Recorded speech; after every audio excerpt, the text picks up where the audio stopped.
IELTS की बात करूं तो ये 11,000 प्लस यूनिवर्सिटीज़ हैं जो इसको एक्सेप्ट करती हैं। अगर आप चाहते हैं कि आपकी कम्युनिकेशन बेहतर हो, आपका जो एक्यूमेन है उसको आप एक्सेल कर सकें, you must go for IELTS. On the other side अगर आपको बहुत डिफिकल्टी है वो पीटी ऑप्ट कर सकते हैं। इंग्लिश को बना लिया है एक ऐसा स्केल जो कि आपकी इंटेलिजेंस को मेजर करता है। पहला तो ये है कि फियर ऑफ पब्लिक ओपिनियन जो है वो जहन से निकाल दे। आपको बताएं कि अगर आप बैरून मुल्क जाने के ख्वाहिशमंद हैं तो फिर आपको इंटरनेशनल जॉब मार्केट में कदम रखना है या फिर आप तालीम हासिल करने के लिए जाना चाहते हैं तो एक इस्तेलाह आपने ज़रूर सुनी होगी आइल्स की। आज के दौर में बैरून मुल्क तालीम, बेहतर रोज़गार या फिर इमिग्रेशन का ख्वाब देखने वालों के लिए आइल्स एक नहायत अहम मरहला बन चुका है। लेकिन अक्सर लोग ये सवाल करते हैं कि आइल्स टेस्ट दरअसल है क्या, इसकी कितनी इकसाम होती हैं और इसे किस तरह पास किया जा सकता है और क्या ये वाकई उतना मुश्किल होता है जितना सुनने में लगता है। इसके साथ साथ टॉफल जैसे दूसरे अंग्रेजी जुबान के जो टेस्ट हैं वो ज़ेरे बहस आते हैं और इनमें और आइल्स में क्या फ़र्क है, इसी पर आज हम बात करेंगे और सारे सवालात के जवाबात ढूंढने की कोशिश करेंगे। इस वक्त हमारे साथ मौजूद है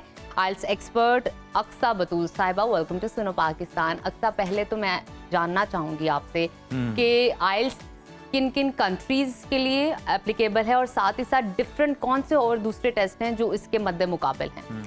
पहले नंबर पे तो मैं ये कहना चाहूँगी there are different test that you can qualify for your studies और फॉर योर इमिग्रेशन। आइल्स है, पीटी है, टॉफल है, स्टेप है और जो डिफरेंट टेस्ट हैं डिफरेंट कंट्रीज़ में एक्सेप्टेबल हैं। अगर मैं आइल्स की बात करूं तो ये 11,000 प्लस यूनिवर्सिटीज़ हैं जो इसको एक्सेप्ट करती हैं। On the other side 140 plus countries हैं जो इसको एक्सेप्ट करते हैं। अगर मैं पीटी की बात करूं तो वो भी बिल्कुल एक कह लें कि मद्दे मुकाबिल टेस्ट है। On the other side if I talk about TOEFL, तो टॉफल जो है वो सिर्फ यूएस में ज़्यादा एक्सेप्टेबल है या फिर कनाडा में ज़्यादा एक्सेप्टेबल है। और बाकी जो टेस्ट हैं जैसे स्टेम की अगर आप बात कर लेते हैं, स्टेम टेस्ट है वो HEC ने इसको रिसेंटली लॉन्च किया है। This is basically for Pakistan, specially Pakistani students.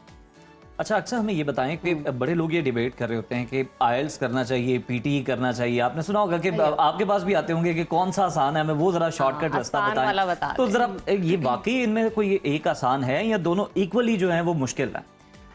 Well according to मी, जो मैंने अभी तक तो कोई मुश्किल अकॉर्डिंग टू मी बेसिकली मैंने एक्सप्लोर किया है विद इन 3 years कि आइल्स जो है उसमें लर्निंग ज़्यादा है, उसका डिफ़िकल्टी लेवल थोड़ा ज़्यादा है एज़ कम्पेयर टू पीटी। लेकिन अभी अगर आप पीटी की बात करते हैं तो पहले ये था कि पीटी जो है वो बिल्कुल एक बच्चों वाला टेस्ट था। It was quite game, like similar to game, like you have to solve 20 task. आप वो टास्क करते हो तो आपका 90 में से 90 स्कोर आ रहा है और बच्चों का बहुत अच्छा स्कोर आया, 88, सिमिलर भी जवाब दे देते थे ना तो अप्रूव हो जाता। बिल्कुल ऐसा है, कीवर्ड्स यूज कर रहे थे तो आपका जो है वो आंसर एक्सेप्ट होता था, AI चेक कर रहा था। लेकिन क्या हुआ? अब उन्होंने उसमें जो है वो ऐड कर दिए ह्यूमन एक्सपर्टीज और अभी 7 अगस्त को अगेन वो इसको चेंज कर रहे हैं टेस्ट को। तो बच्चे घबराए हुए हैं, परेशान हुए हुए हैं कि पता नहीं हमें क्या करना चाहिए। इवन जो बच्चे 1 महीने से तैयारी कर रहे हैं पीटी की तो वो कह रहे हैं हम आइल्स में शिफ्ट कर जाते हैं। So this is basically what is happening among the students. लेकिन आइल्स जो है, मेरा ये कहना है और मेरा मानना है कि इसमें लर्निंग बहुत अच्छी है। अगर आप चाहते हैं कि आपकी कम्युनिकेशन बेहतर हो, आपका जो एक्यूमेन है उसको आप एक्सेल कर सकें, then you must go for IELTS. On the other side अगर आपको बहुत डिफिकल्टी है, जैसे हमारा थोड़ा सा एजुकेशनल सिस्टम है, हमारा बैकग्राउंड उस तरह से इतना अच्छा नहीं होता, क्रैमिंग सिस्टम है एंड ऑल, तो उसमें बच्चे जब आते हैं तो वो बिल्कुल ज़ीरो पे होते हैं, तो वो पीटी ऑप्ट कर सकते हैं। अच्छा मुझे ये भी बताइए अक्सा कि आइल्स की ही मज़ीद बात कर लेते हैं। आइल्स में कितने ग्रुप्स हैं, कितनी कैटेगरीज हैं और दोनों कैटेगरीज में फ़र्क क्या है, किस तरह उसको एलैबोरेट करें? ठीक है, बेसिकली आइल्स जो है वो 3 पर्पसेस के लिए यूज़ होता है। First of all academics, like IELTS academics है जो कि आपकी स्टडी के लिए अगर आपने अप्लाई करना है किसी यूनिवर्सिटी में, किसी कंट्री में, then you are going to for that particular test. On the other side अगर आपने इमिग्रेशन के लिए अप्लाई करना है या फिर आपने वर्क वीज़ा के लिए अप्लाई करना है तो फिर आप जो है वो आइल्स जर्नल ट्रेनिंग करते हैं। तो ये 2 टेस्ट हैं जिस पे आपको एक्सपर्टीज़ होनी चाहिए अकॉर्डिंग टू योर रिक्वायरमेंट। अच्छा, और भी बताएं कि तरीक़ेकार क्या होता है, मतलब आइल्स के लिए कोई स्टूडेंट आ गया आपके पास, उसे किस तरह से आप गाइड करती हैं? पीटी के लिए आ गया और कितना आपने टाइम देखा, जिस तरह से आपने बताया ना कि डिफरेंट एजुकेशनल बैकग्राउंड होता है हमारे स्टूडेंट्स का और अंग्रेजी में जरा मसाइल पेश आते हैं बच्चों को, जरा नहीं बहुत ज्यादा पेश तो आते हैं। उर्दू में भी बड़े मसाइल आ रहे हैं बच्चों को, उर्दू की भी उनको समझ नहीं आए, बस स्लैंग लैंग्वेज का पता है, वह रोमन में लिख लेते हैं ना, वो काफी है। तो ये कितना वक्त दरकार होता है इन दोनों में? अच्छा, इसमें मेरा जो ओपिनियन है वो ये है कि there are different kind of students. एक स्टूडेंट है जिसको कुछ आता ही नहीं है, ही स्टार्टिंग फ्रॉम जीरो, तो it will take 3 months maximum. अच्छा। ऑन द अदर साइड जो इंटरमीडिएट लेवल का स्टूडेंट है और जिसकी थोड़ी सी अंग्रेजी बेहतर है, जिसको थोड़ा सा पुश किया जाए तो वो लगे कि हाँ ये कर सकता है, तो that person will take 2 months according to me, और मे बी 45 days। वो उसका भी पोटेंशियल है कि वो कितना उसको सीरियसली लेके चलता है। And the next person who is having a little bit grip on English and having the good vocabulary, तो वो जो है विद इन 2 weeks 1 week भी कर सकते हैं। अच्छा अक्सर मुझे ये बताइए, अगर कोई पहले एग्जाम में आइल्स के नाकाम हो जाता है तो कितने टाइम इंटरवल के बाद वो वापस एग्ज़ाम दे सकता है, नंबर 1। और बहुत सारे बच्चे ऐसे हैं जो एग्ज़ाम में क्लियर कर जाते हैं, लेकिन स्पीकिंग में जब इंटरव्यू हो रहा होता है, जो उसका 4th कैटेगरी है आइल्स टेस्ट की, उसमें कहीं ना कहीं मात खा जाते हैं, तो कौन से वो स्टेप्स होंगे जो इंटरव्यू देते हुए आपको ज़रा अपने ध्यान में रखने, ताकि आप इंटरव्यू बहुत बेहतर अंदाज में क्लियर कर सकें?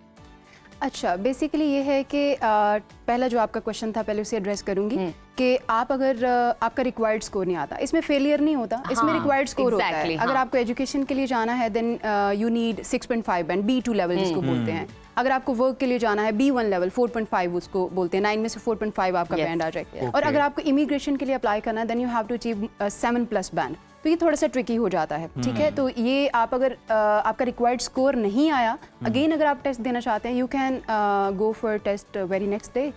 तो उनकी काफ़ी डेट्स, मल्टीपल डेट्स अवेलेबल होती हैं, तो आप जो है जब भी चाहे वो टेस्ट। किस मरहले पर ज़्यादा मुश्किलात पेश आती हैं?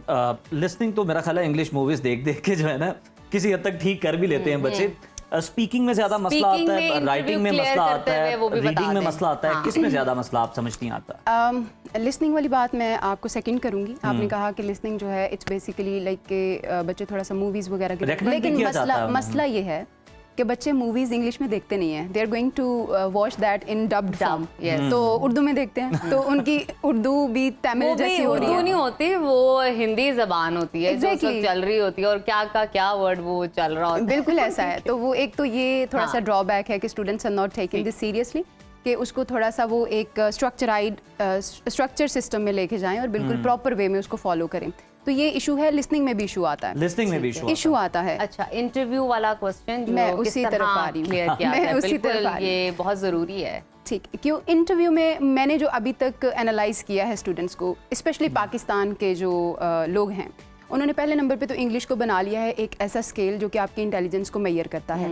ठीक है, और वो उसी फियर में होते हैं। When they are taking part in the conversation they are going to be very frightened and you know they are having the fear of public opinion. जैसे कोई भी 2 स्टूडेंट्स मेरे सामने बैठे हैं, मैं उनसे कहूँ कि आपने बात करनी है इंग्लिश में, they are going to be afraid कि नहीं हम नहीं बात करेंगे, या थोड़ा सा हेजिटेंट होते हैं। तो पहला तो ये है कि फियर ऑफ पब्लिक ओपिनियन जो है वो जहन से निकाल दें कि it's okay, this is a tool of language and if you are going to speak in this language after some time 1 week or 2 weeks you are going to be very good in it. तो ये समझा दें कि गोरा भी तो उर्दू नहीं ना बोल पाता। बिल्कुल ऐसा है, सिंपल, इट्स ओके। और इसमें यह है कि प्राइमरी आपका ऑब्जेक्टिव ये है कि you must be fluent in language, कि आप अपना मैसेज कन्वे कर सकें। सेकेंड थिंग इज बेसिकली कि लेक्सिकल रिसोर्स भी नहीं है हमारे पास वोकैब भी नहीं है, हम काम भी नहीं उस पर करते। तो ये चैलेंजेस आते हैं। फियर ऑफ पब्लिक ओपिनियन को साइड पे कर दें लोग जो हैं, बच्चे जो भी आइल्स करना चाह रहे हैं उनसे मैं कहूँगी। एंड सेकेंडली थोड़ा सा वोकैब पे काम करें। और वोकैब पे काम करना बिल्कुल ऐसा नहीं है कि 10 लफ्ज़ आपने याद कर लिए और उनको आप थोड़ा सा जो है वो कह रहे हैं कि भाई हमें 10 लफ्ज आते हैं। Try to utilize those words in your writing and speaking. 4-5 words जो है ना वो सीखने चाहिए, उर्दू के भी इंग्लिश के। You must do that.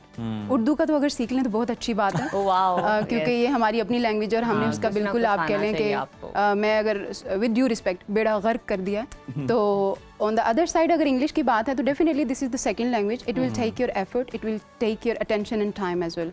तो उसमें थोड़ा सा ये है कि वर्ड्स आप याद करें और उनको यूटिलाइज करें। बिल्कुल ठीक है, बहुत शुक्रिया अक्सा आपकी आमद का, और आपने बड़े अच्छे तरीके से गाइड किया तमाम लोगों को जो कि ये आइल्स करने के ख्वाहिशमंद हैं, पीटी करने के ख्वाहिशमंद हैं और बाहर जाना चाहते हैं, लेकिन जनाब ये जो लैंग्वेज बैरियर है ना ये एक रुकावट बन गया, उन्हें जाने नहीं दे रहा। तो जनाब अक्सा ने जो बताया, इन हिदायत पर अगर आप अमल करें, उनकी गाइडलाइन को अगर आप फॉलो करें तो आप भी ये टेस्ट क्लियर कर सकते हैं।